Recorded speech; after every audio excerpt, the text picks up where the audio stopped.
We now return to the Transformers.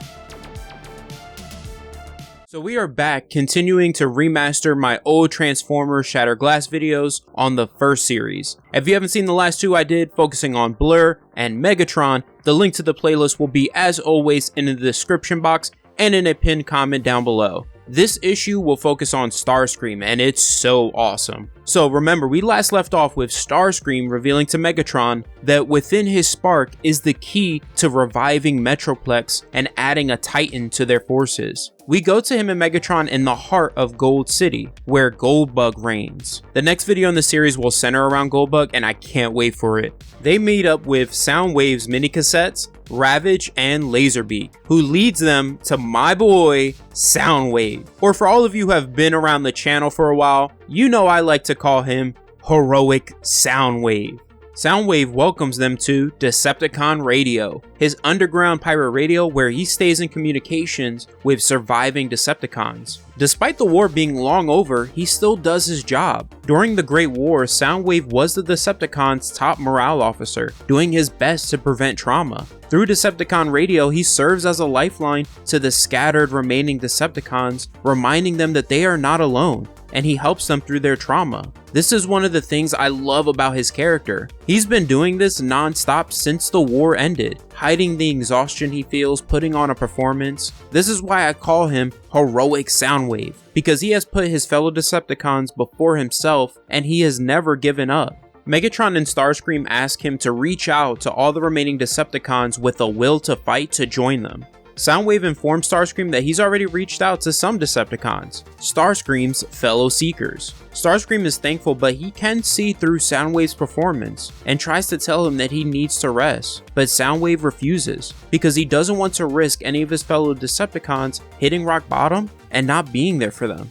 He reveals to Starscream that word has spread of his big light show at Metroplex. Now it's because of that why Starscream now has a bounty on his head. What that is going to be explained in a bit, because from here we go to a flashback. We go back to before the war, back to Megatron's protest in front of the Senate, which we saw in the last video, but this time we see it from Starscream and Jetfire's point of view.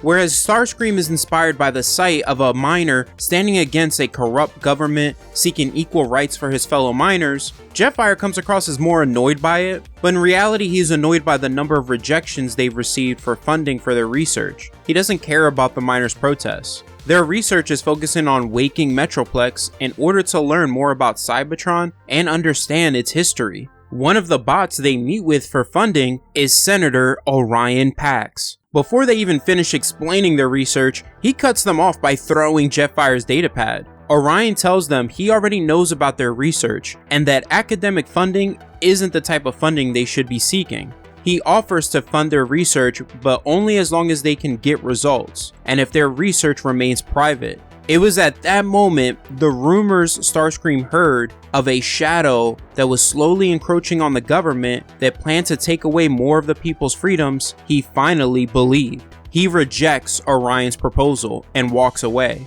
Now, at some point, they were able to get academic funding, but we never find out from who. It's because of this funding they were able to finally unearth Metroplex's head. However, the problem they're facing now is they haven't been able to create a code that successfully translates Metroplex's thoughts to speech, and have been working on it for a while.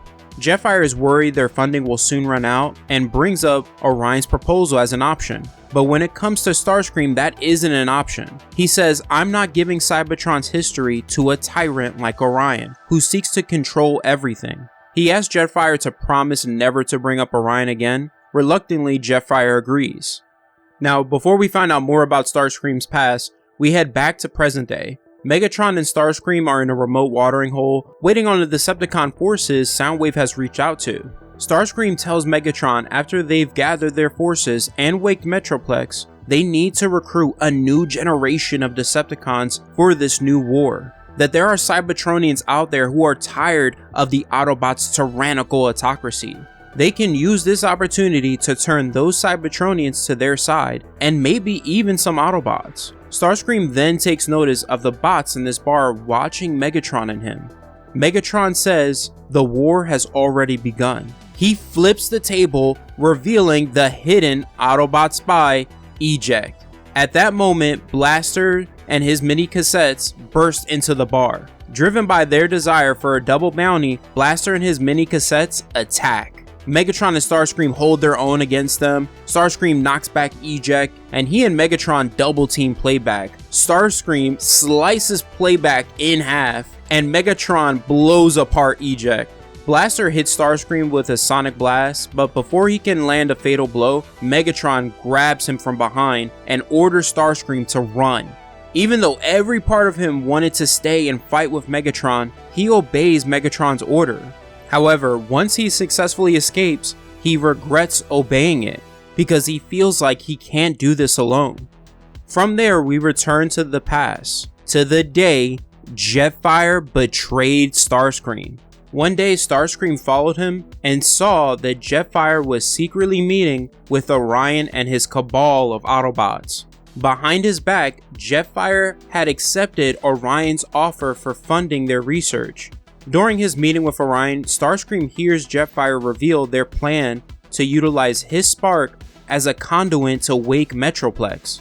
He ends up being discovered and hauled in before Orion. They accuse him of being a Decepticon, or at the very least a Decepticon sympathizer. But Jetfire aggressively insists that he is loyal and is neither. He yells at Starscream to tell Orion and his Autobots that he isn't a Decepticon.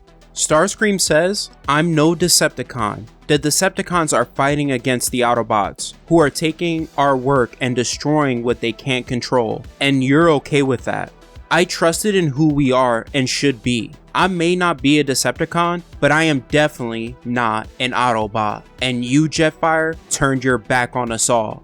Jetfire responds by punching Starscream right in the face. He walks away, leaving Starscream's fate in the hands of Orion and his Autobots. Luckily, Starscream acts quickly and is able to escape their grasp. It wasn't until I covered this video again that I realized how much impact Jetfire's betrayal had on Starscream.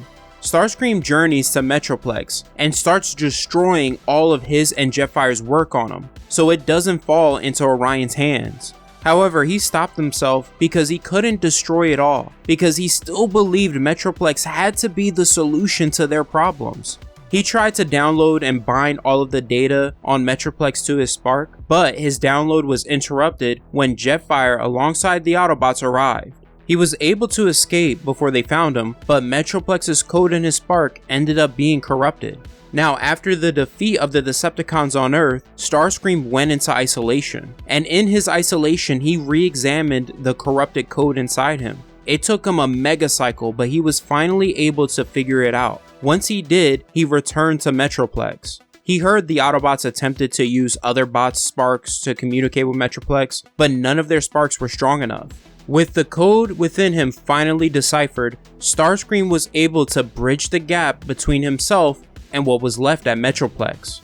Once he connected himself to Metroplex, he bound his spark to the Titan, to Cybertron's past and all of its secrets. Starscream says in his inner monologue, "Every part of me screamed in agony. Every part of me sang with the words of a Titan. Everything I believed in, everything they wanted to take from us was now in me." Back in the present day, unfortunately for Starscream, he wasn't able to flee far after Megatron ordered him to. He was shot from behind and knocked unconscious. When his system started to come back online, he hoped it was his fellow Seekers, but he knew it wasn't. He awoke to Goldbug standing over him and his former best friend, now worst enemy, Jetfire. That's the end of the video. I hope you enjoyed it. Next up is my second favorite in this series, Goldbug's rise to power. If you enjoyed this video, make sure you go ahead and check out this video, my new Transformers Beast Wars, where the Maximals strike back. Hit that like button, comment down below your thoughts, and subscribe if you are new here. Other than that, always remember every day to transform and go beyond.